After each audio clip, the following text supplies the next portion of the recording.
Welcome on into another edition of the Clap Your Hands podcast, brought to you by James Seltzer and... Just kidding. Okay, I was curious where you were going with that, yeah. Well, I forgot where I was going for a second. Yeah, no, it's all right. Because I want to make a James Jackson joke.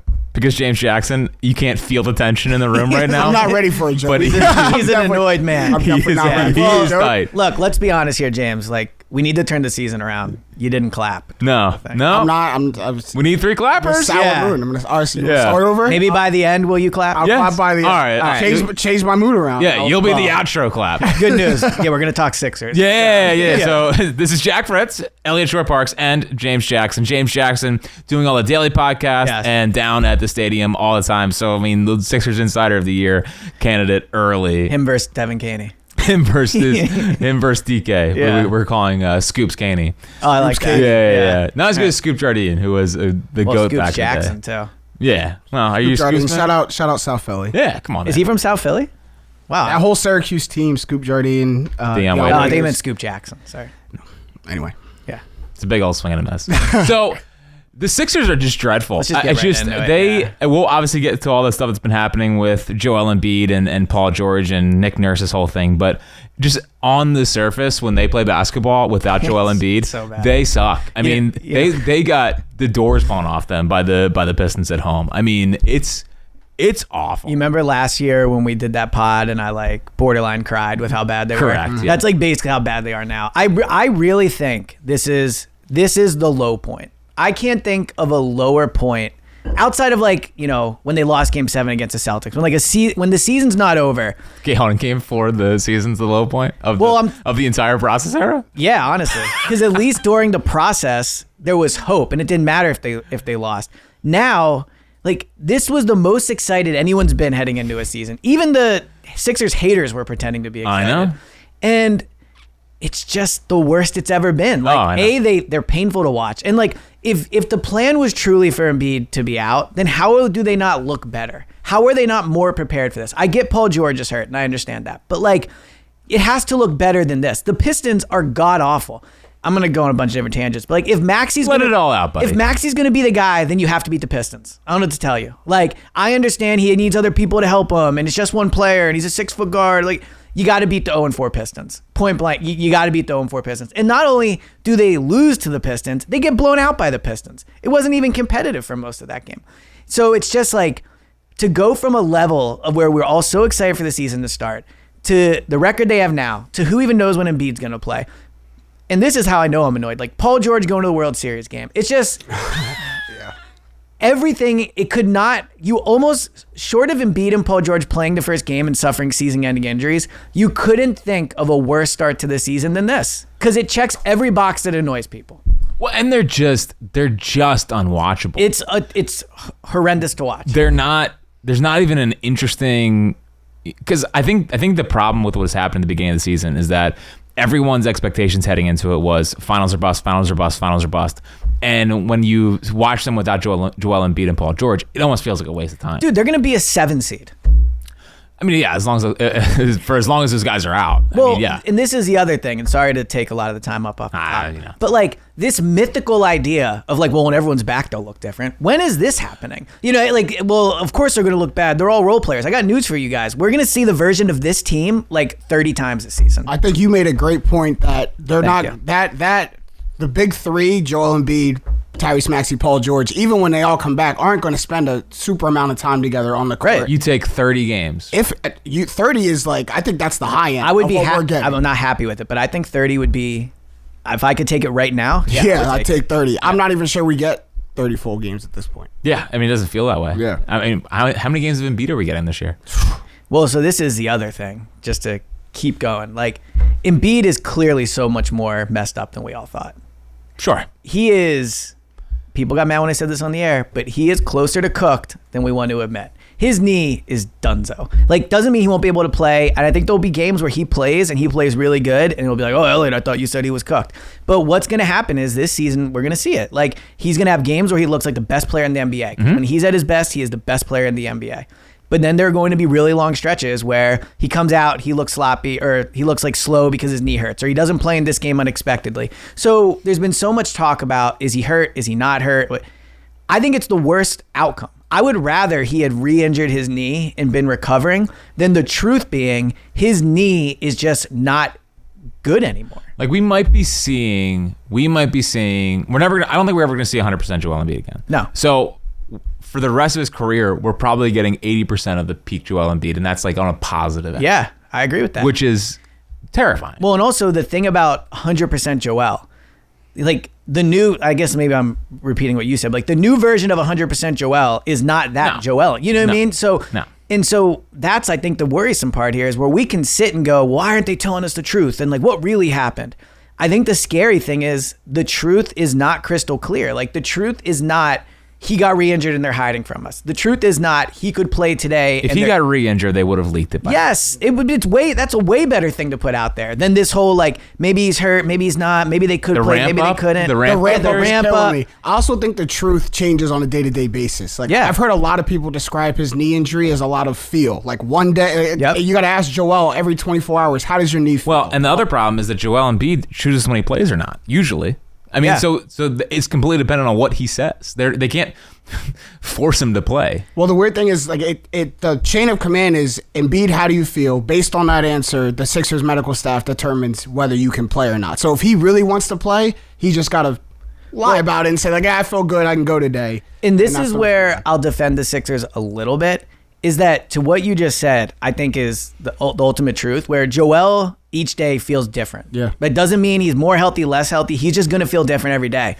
And if you're the Sixers, I don't know how you publicly voice that. No, you can't. Right? Without coming out and being like, just so you guys know, Joel Embiid's knee is like basically donezo. So like every day it's going to be different. So our messaging is not going to be consistent. If they do say that, they will...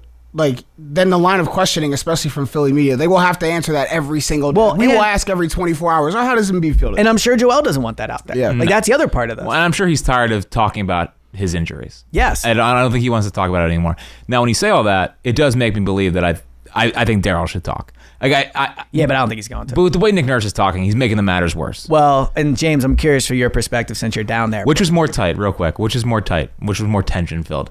The beginning of this podcast or Nick Nurse's press availability? I think I'd have to go with the podcast. The beginning of this podcast. It's a smaller room. Yeah. There was nowhere for you guys to go. Yes, yeah. There was nowhere for you guys to go. I'm sure. I hope the intern's learning a lot about conflict resolution. This is not in me. But so I agree with you that Daryl Morey should talk. I don't know what he would say that would make people happy, but I agree it is unfair to put Nick Nurse out there. Well, especially because Nick Nurse is not helping. But here's the reality. Nick, buddy, like your job is to go out there and do a better job. Look at what you are the front line. You are the front line. Yeah. And he's been awful at it. I know. He makes it worse. Like, I mean, it seems very tense and ugly in those press conferences. It seems tense enough, but it seems that like Nick Nurse knows information and was told to keep it tight to the yes. Sure. Like you have to try to throw these guys off in any way you can. And he's not exactly throwing anyone off. He's not throwing anyone off. No, he's not. But he's doing it and Jack and I talked about this right before we went on. He's doing it in like a conceited way. He's doing it in like a pompous kind of arrogant way. It's like, how dare you ask? Yeah. Like, I said I didn't want to talk about it. You guys heard the updates. Like yeah, and they don't make sense. So right. I need you to and to put his hand up at the GOAT. URAM. Like a legend of Philly media. Sure. And also to say like to act like he didn't know the Sixers were fine and stuff like right. now you're playing our intelligence. Yes. Now we're gonna get mad. Like don't. Well, it's a lot like the Chip press conferences. Yeah. I think they remind me the most of Chip. Yeah, but between Nick Sirianni, Doc Rivers. So Nick Sirianni just talks in circles till you forget what he was talking about, which is a pretty impressive strategy by Nick. Sure. You kind of just zone out by the third minute. So also changes his hair, so you get thrown off by. So I know this is not I need to bring this up with Eliot because I could not believe he got there. This obviously positive Sirianni's a problem because when positive Sirianni at a press conference, he just goes. They asked him about, I think, some of the young players maybe stepping up and how impressed he was. And somehow he worked that into how great of a job Bob Lang and the PR staff is doing I know. at getting him prepared for these press conferences. Nick does a thing, and honestly, maybe he could learn from Nick Nurse. As much as we're ripping Nick Nurse, at least Nick Nurse's answers have been like short and get out of it. Easily cut. Sirianni sometimes circles around 4 or 5 times. It is, and then he starts bringing up, he starts bringing up the Little League coach and what he told his son. And he starts talking about Mount Union and his dad and high school. He had to answer a few weeks ago when he was talking about how much his wife supports him. Very beautiful, nice message. Of course. But he was like 2.5 minutes, and it was the same message every 30 seconds. Like he just couldn't get out of it. Dude, that is smart. He's making you guys dizzy. He's exactly. The circle. The secret genius. The secret genius of Nick Sirianni. Yeah. But Nick Nurse, I'm sorry that you're in this situation. I'm sorry that you feel bad a little bit. Sure, but like you're not helping anything here. And just go coach, man. Yeah. Like, go coach. I thought this while watching the game. There's still enough talent here where you can't get blown out by the Pistons. You can't. By the Pistons, yes, but like they don't have a lot of talent on the court without those two. There should be enough. More enough to beat the Pistons. How many? Yes, to beat the Pistons. Nick Nurse has been a disappointment to start this season. Well, even if they lost to the Pistons in overtime on a buzzer beater by Cade Cunningham, whatever, to get blown out and by 6 minutes left in the fourth, the stands are starting emptying. That is unacceptable. So I have a stat that is so silly, but I actually think it's somewhat meaningful. Great. So the Sixers are 1-3 now, correct? Yeah. I went back all the way to 2000. No team that has won the title started 1-3. At a guy. So here's the thing. Like I understand 1-3 is obviously a very small sample size, and I understand there's extenuating circumstances. Their best players aren't playing. But here's the reality. If you look at teams that win the title, they almost always start hot. Like because they're usually the best teams in basketball. Right, but also this is in all sports. Now, unfortunately, the Phillies, didn't. Actually, starting hot in baseball is bad. Okay. So long of a season. So the Phillies did it right in baseball, but no, 2 years ago they did it right. They did it wrong this year. But the point I'm making is we can act like, okay, well, it doesn't matter because Joel and Paul George aren't playing. Forget the standings thing. I just think it's bad for this group of players if they're going to start out like 2-6 or whatever. If they're going to like go 500 for most of the season.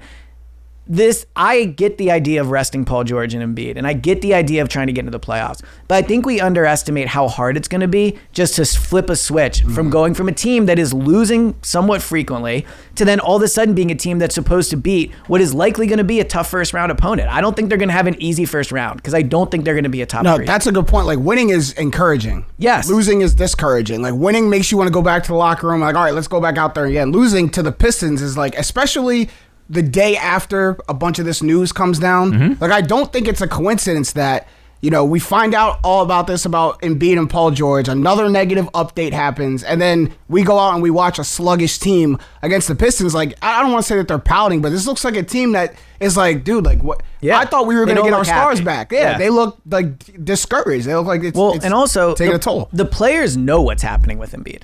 Like Maxey is aware of the exact truth about Embiid's situation, and so to your point, James, like. Maybe the bad body language we're seeing is like a realization from Maxey, like, oh man, like, a realization from the other players of like, wow, we're not getting them back anytime soon. Right. And like, I thought I was only gonna have to do this role for 4 or 5 games. I might have to do it for a lot longer. And not to go full, sports radio topic on you. 215. But like that's a time where you need Maxey to be a star. I agree. I agree. And when because he has to be the energy, and he is the energy, I think, for the most part. But when they look as dead as they do, it's on him to. I mean, he won the Pacers game, and that was awesome. Which was awesome. 45 points and a little fluky, like they were. Sure, yeah, but and I'm currently mad at Obi Toppin, but I'm sure. I can't imagine why. 18 points. Yeah. You can't imagine. You couldn't get to 20 plus with overtime. I thought you were done betting on the Pacers. You said that. Would never. Yeah. Can't quit my boys. But currently football's taking its toll. Yeah. But it's just Maxey has to be that much different when the team looks as kind of they look deflated and the Wells Fargo Center feels deflated. It all this whole feeling around the Sixers, it feels so dead. Well, and that feels dead. Well, here's the tough realization. It might be too much for Maxey to, of course, just keep it afloat. Maybe not, but we're already seeing him struggle. And but it's always tough to build a team around a 6 foot. Okay, so let me push back. Come on, Eliot. Those things. Okay. Say it with me. No. Because first of all, like people go like, all right, it's tough to build around a 6 foot guard. How many teams have won with a title with their best player being a center? Like, how's it been building around Joel Embiid? So I get the 6 foot guard thing, But there is a difference between saying you can't win a title with a 6-foot guard and have him carry you through 2 months of the playoffs. That is very different than saying you can't count on a 6-foot guard to carry you through 4 games of the regular And beat the season. Pistons at home. And beat the Pistons at But home. he's already showing that it's tough for him. Like it's like I would love for me to like be able to bank on Maxey kind of holding the ship afloat. But through 4 games, can you say he's able to do it? Also, where's that What's crazy three-pointer? is he's 22% from 3. No, but what's crazy is he's tied for the league lead in points per game. Yeah. He's also leads the league in shot attempts. Yeah. 3 more than Luka, which if you're shooting 3 more a game than Luka, you're shooting a My lot goat. of shots. Now he does have Iverson reincarnated. who? on like 30% from Maxey. the field. Oh, Maxey. Yeah. Even Iverson was Yeah. even you always Iverson wonder was what more, you always wonder what Iverson would look like in today's NBA. Iverson shot it more efficiently than that. No, I know. A little bit But they more also efficiently shot than way that. less. Too. Yeah. Yeah. Stinks, man. Yeah. It really stinks. So here's a take for you. I was scared. Here's a take for y'all. Should Nick Nurse take a page out of John Tortorella's book for No. the Flyers? Listen, because No idea what you're talking South about. Philly listen, sauce. South Philly sauce. This is where I'm getting it from because They need at the Mitkoff. very least, when John Tortorella is asked a question in the Flyers press conference, he just gives you a straight answer. You may not like the answer. It may not be like it may not like ease what you're trying to like hear, but you're not confused. He after. You're kind not- of did the other day. He said, I mean, in the one cut, he said it took us 3 games to start playing with some toughness, which I thought was a kind of a good moment for Nick Nurse. So- But I don't know. I don't think that. I don't. He just it's just straight like he gets asked about injuries. This is what this guy's going through. He gets asked about benching. This is why. I But benched see, like the Eagles do that too, though. I just think the difference is Nick Sirianni doesn't sound rude when he says it. I think I'm fine with Nick Nurse not giving information. Like it sucks, but ultimately I understand like it's a player's body. It's a tough situation. I get all that. But like you have to at least be sympathetic. Like there is a way to answer with like, look, I really understand you guys want to know. I understand the fan frustration, but like I can't give you more information. You can ask me a bunch of times and I will try my best, but I can only give you what they like. That's how you answer it. Where I'm sure you could answer that way every single time because you could ask that question. And to Nick Nurse's credit, the first time he was asked these kind of questions, it was kind of like that. Like it was holding information, but it wasn't pompous. It wasn't right, arrogant. but that's where maturity is not a great word, but that's where you have to accept this is the biggest thing happening. Like you are going to get asked about it again and again and again. Everyone's human, dude. Like it just at some point when you I get just don't asked think that's over and over again. No, I hear you. Yeah. But you just get asked it over and over again, and you can feel tension from reporters asking it now. Like it's almost like they're attacking you when you ask because they know you're hiding something. They're Right. trying to get it. Well, Yeah. speaking of that, Howard asking 5 straight questions at the press conference the other day. I mean, well, you see a bulldog. Now, now, he does not bring that same energy to the Eagles press does conferences. not, no. Very disappointing. But, when everything's so great in Eagles land, it's hard to do that. Well, when you got the best coach in the city. It's not even close. He's so Yeah, good. he is. But do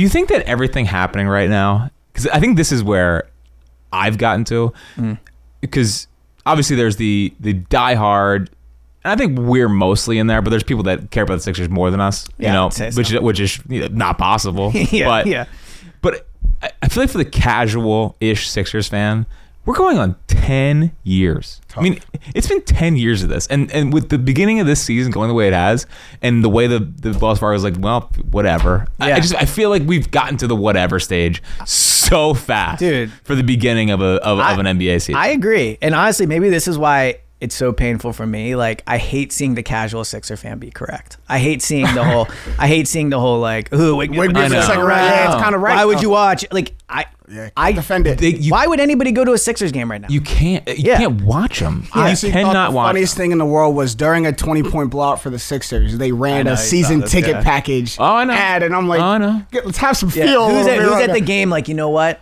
Yeah, let me renew my season ticket right package time. right now. For, You mean you offer 38 game packs now? Oh, with a little amazing. with a little discount. Like, Okay. now we're taking money off. I know. Here's what I'll say too, though, for the fans. Like, I think the Sixers got to do something for them. Like, whether that is giving them a percentage off the games Embiid doesn't play, whether that is like giving them a free jersey. Is your boy gonna? Josh Harris stepping up. Does What J- you need? Yeah. Do you think Josh Harris knows about Embiid's injury, or do you think Yes. he's just thinking about Jaden Daniels? No, I Dude, think I think he's just No. focusing on Jaden Daniels. right yeah. now. I mean, the Embiid contract, I'm sure he's probably not feeling great about at this moment. And I do want to talk about that. Yeah. Because let's say this is true, right? That 80% of Joel Embiid is all we're going to get for the rest of his career. We're never getting 100%. And I think 80% is sure. Low generous. The knee is degenerative. Yes. Like it's not coming back. It's Right. not like they can get a surgery and let him rehab. This is a degenerative knee, and they still signed him. And I know the alternative is sucking, and and not having a franchise player.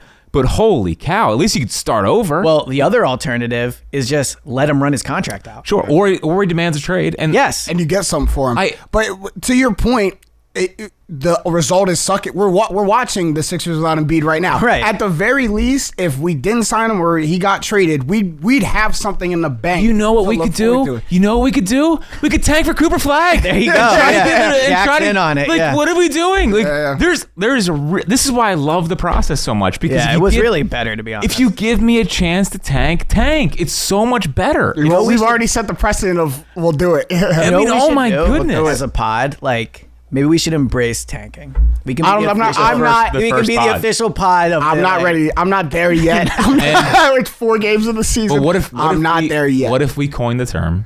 Trust the process. Yeah, like trust that it's the right thing to do. What if we coined it? Yeah. What if we were the way? We're the Sixers pod. Like that finally is the one embracing tanking. If you bring me a punny phrase for tanking for Cooper Flag. The progress is not linear. There you go. That. You have to bring me like a punny phrase to get Cooper Flag. Yeah, it's a tough Flag one. or something. I mean, it's a tough one. And you can't use that one because I just. Well, winless for Wiggins had a really good. It was really good. Dude, winless for Wiggins is such a funny way to think about a sports season. I know. Fans walking into it being like, I hope we lose. I hope we win 0 games. Yeah. I want it to be competitive, but I also want us to lose. Can I get a take off my chest that I can't tweet or tell anybody so I can say it here? Yeah, it's a safe space. Trust tree. Like all the like booing of Tobias and like Toby sucks. Like, at least he was playing. Like we can say whatever we want about Toby. Like, oh, this dude was so overrated. Like, at least he's in the game. Like Joel Embiid and Paul George. Like, there's no victory lap to be had here for the Sixers. And the boos. The punches softened when we don't look good. Like, you can boo him all you want, but I thought it was funny that people are still trying to boo him, and he's up like 18 in the fourth. What do you think the Sixers' record is in games where they boo an opposing player? Like, Ben Simmons and the Nets always used to come in here and smoke the Sixers. They don't even. Ben Simmons doesn't even booed anymore. Right, Ben Simmons walks in and out like, of the Fargo easily now. Yeah. Did Harden win last year here? Dude, by the way, would you trade for James Harden if the Clippers tank? No. True point guard? Gets along with Joel? No? Gets along with Joel. I mean, we're talking about getting the casual fan back in. I will say it, and I love Kyle Lowry. It has been going to the Kyle Lowry starting lineup this early in the season has been crushing. Yeah, that's what I'm saying. It's crushing. Like when they signed Kyle Lowry, it was like, well, that'll be fun. He'll play like 7 minutes a game. He's the 4th point guard. Well, where's like Reggie the third Jackson? most important player on the where's court. Reggie Jackson? Something happened with Reggie Jackson, but I think Kyle Lowry's in the starting lineup. I think to try to get Maxey like off the ball a little bit, get him in a spot. But that's to me, that's not where it should be going. Well, and it's harming Maxey's development. Yeah, exactly. But here's the other thing. Going right, Maxey would stay on the. Here's the other thing to think of. If they feel Maxey can't handle the point guard, and I know it's different when Joel and Paul George are out there. Like, are they going to start Lowry when those guys are back? Like, if they've already decided Maxey is not the initiator of the offense, then I think it's I know a it's way, different when you have Joel, but I think it's a way because Maxey is responsible for pretty much all the scoring right now. It's a way for Maxey to get in his spot and get him the ball instead of him having to bring the ball up, spend energy getting around the defender and start the offense. Just get him the ball. Good basketball point. Yeah. Does it kill your soul that when it's all said and done, Jokic is going to be thought of as a better center in the 2010s than Embiid?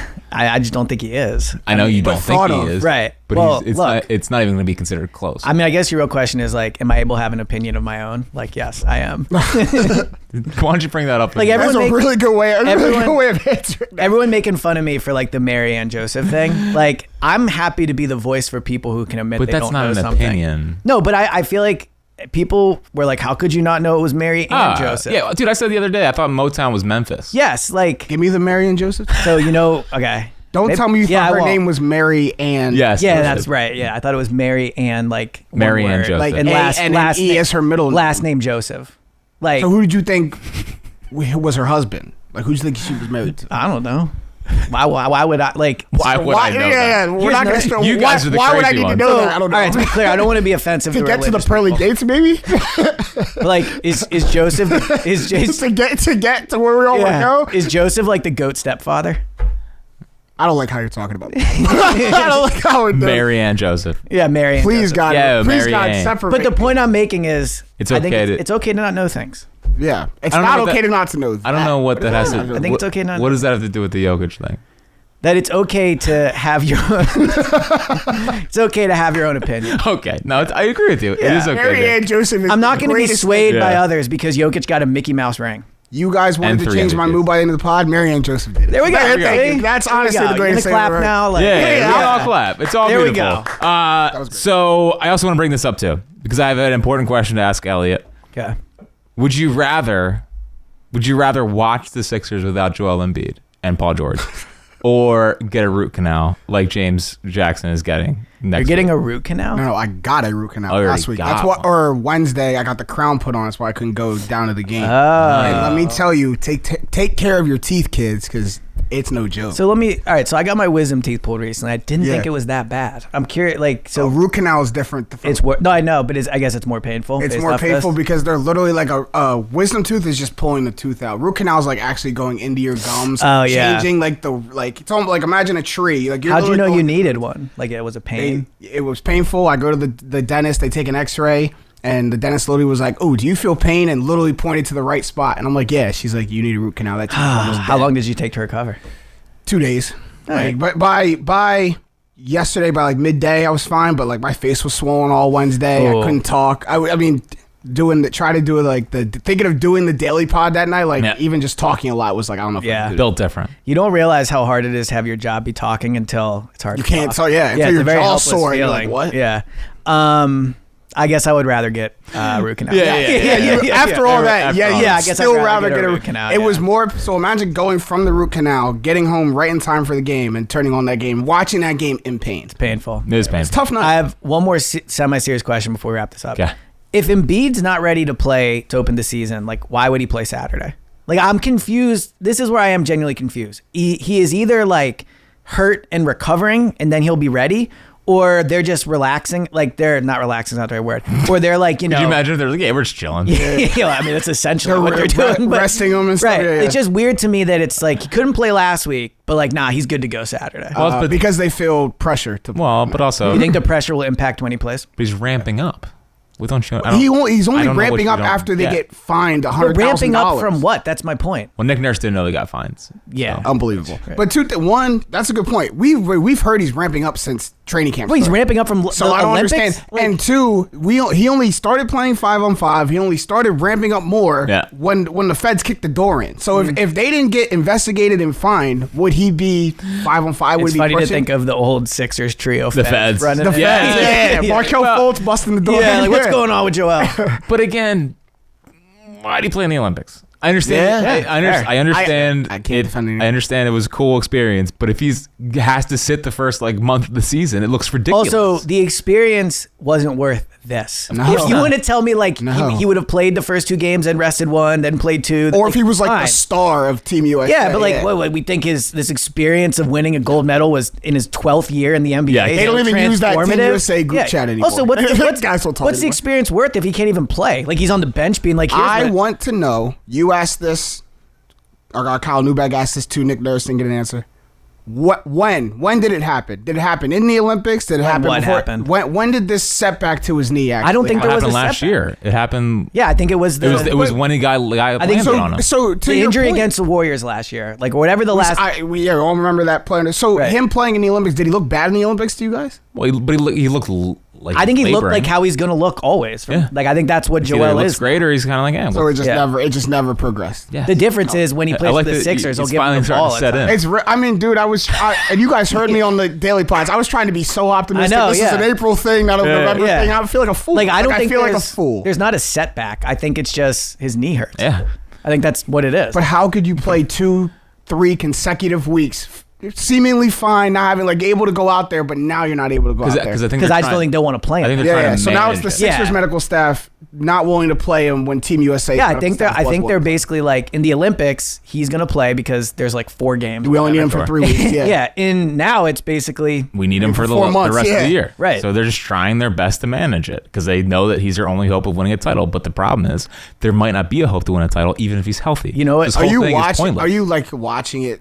Reality set it Yes. upon me. dude, reality's Yes. been set in. Well, that's why Eliot's trying to tell everyone that he's cooked. You Yeah. know, I mean, we're Look, it's clap not your always hands. popular to say. Look, you know, it'd be a good episode for the podcast. A good title for the podcast: pain management. pain management. Wow. Is that Double what- entendre. That's There what you it's called? go. Are we going to change the name of the podcast from Clap Your Hands to pain management? Pain to- management. That would be a funny name for a Sixers we'll call podcast. it the ramp up. The ramp. The ramp up. I think pain management. Or reevaluate in 2 weeks. Reevaluated. I wonder if we could put like pain management across the logo for Yes. right now. Which Yeah. is X out, Yeah, clap exactly. your hands, and just pain management. Yeah. All right. Well, listen, I hope everyone had a great Halloween. I know it's one of Elliot's favorite Halloween. I hate it. I couldn't eat candy, so I hope you guys ate a Oh, lot of good candy. point. I didn't have any No, candy. no sugar from me, per usual. But Yeah, per usual. don't worry about it. Oh, you're like skinny Jack now. So No big deal. No big Live it deal up. to me. Well, and we denied Walker all sugar. So okay. it's about the future. It's about the future, Elliot. I don't. Yeah. Oh well. Go ahead.